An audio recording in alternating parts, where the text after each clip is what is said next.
家里如果有人吸烟的话，烟味会随着空气在房间里流动，非常的难闻。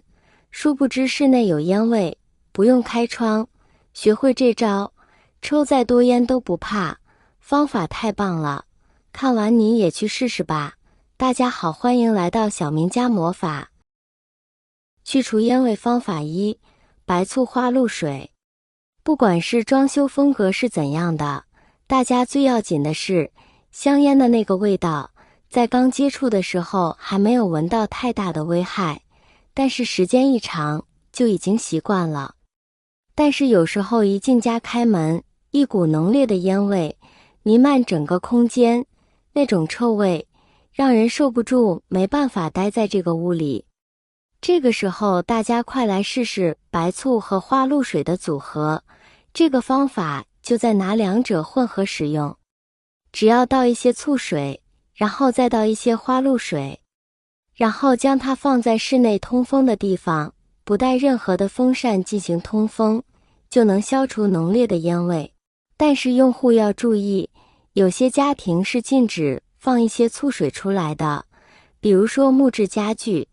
特别是一些贵重的家具，因为醋水会腐蚀家具，所以也可以用其他的代替，比如说石灰、活性炭或者其他吸附能力强的物体。而且花露水液体和透明色液体相比较，颜色越深则说明里面含有的成分就越多，用途就越广。有的是用于消毒，有的是用于剃头，还有些是用于清洁。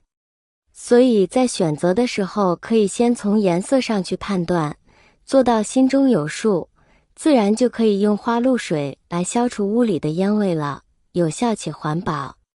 去除烟味方法二：点燃蜡烛。这个方法就是点燃蜡烛，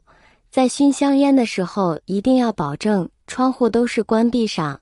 而且还得要将吸烟者处于一个封闭无光照的场所里面。同时也可以将家具放在暗处，点燃蜡烛的时候，并需要不断地更换位置，并且靠近墙壁和门口处时一定要小心，不然会对墙壁造成损伤度。并且这款蜡烛在燃烧后会释放出许多硫酸铅物质，从而通过使用蜡烛中的铅沉淀，在沉到地面后，就会发现原本的浓烈烟味消失不见了。当然也有可能会变得比较淡，但是有些人往往都会再点上一根香烟，所以一般如此重复，直到房间内没有浓烈的烟味为止。通过这种方法来消除屋里的毛发，大部分都是因为香烟本身都是一根一根串起来的，而且这些人也往往都是抽长期吸烟的人群。空调房间中难以清理的烟味。什么情况下人们会选择抽烟？在许多情况下，吸烟者的内心其实是非常紧张的，为了放松自己，他们选择吸烟。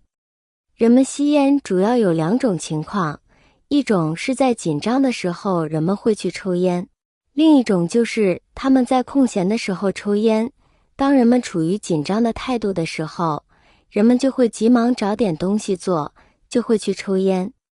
但是抽烟时，抽烟者一定要考虑周围人的感受，毕竟他们抽烟时自己享受了，但是却给他人造成了沉重的负担。尤其是在密闭空间中抽烟，更是会将自己所吸食的香烟的有毒物质带给他人，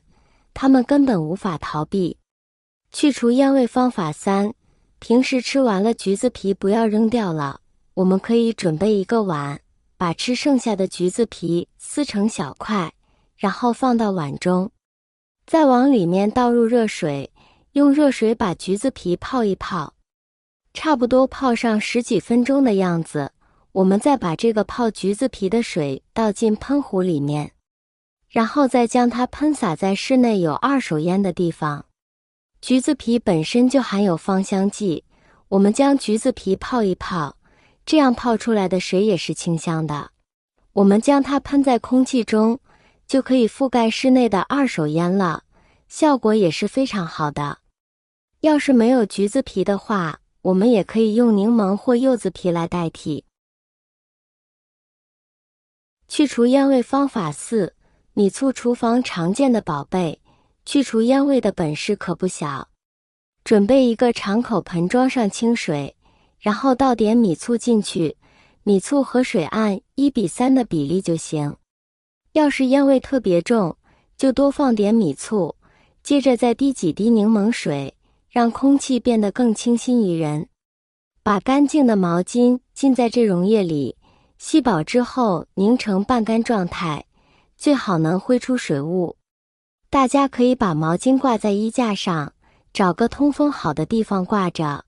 毛巾和空气接触面积大，除味速度就快。要是着急，直接拿着毛巾在屋里挥舞，就像挥舞魔法棒一样，不一会儿烟味就慢慢消散了。这是因为米醋里的醋酸能和烟味里的尼古丁、焦油这些碱性物质发生反应，把有害物质分解转化。柠檬水还能把残留的味道盖住，让屋子变得香喷喷的。去除烟味方法5：茶叶法。抽完烟，烟灰缸那味道别提多难闻了，还到处扩散。这时候抓一小撮茶叶放进去，不管是新茶叶还是喝完晒干的茶叶渣都管用。茶叶就像个小卫士，能把烟头残留的烟味分子吸走，同时它自身的清香还能中和怪味。这是因为茶叶里有茶多酚、咖啡碱，它们的结构多孔吸附性特别强，而且茶叶里的芳香物质能让空气变得清新。要是屋里整体烟味重，还可以泡上一壶热茶，把茶杯放在房间各处，热气腾腾的茶水能让茶叶的香气更充分地散发出来，进一步净化空气，让烟味更快消失。另外，用纱布包上适量茶叶挂在房间的角落里，也是个持续除味的好办法，这样整个屋子就能渐渐弥漫着茶叶的清新香气，把恼人的烟味彻底赶跑了。抽烟的危害，不管是室内还是室外抽烟，吸烟者自己首先要考虑到他人的感受。在公共场所、封闭空间抽烟都是不礼貌又社会的不行为，吸烟者不应该只考虑到自己，身边的人也有自己的感受。尤其是在空调环境中抽烟，抽烟者要考虑到抽烟带来的烟味是否会被周围人讨厌。毕竟吸烟这件事就是为了自己开心，周围的人并不会为此买账，可能会觉得呼吸不顺心，甚至生气。如果吸烟者是女性，那就更应该考虑一下身边人的感受，尤其是怀有身孕的女性。孕妇闻到烟味影响不大，但胎儿可就不能避免。好了，去除烟味的几个小技巧到这里了，需要的朋友们可以试试哦。感谢大家的支持，我们明天视频再见。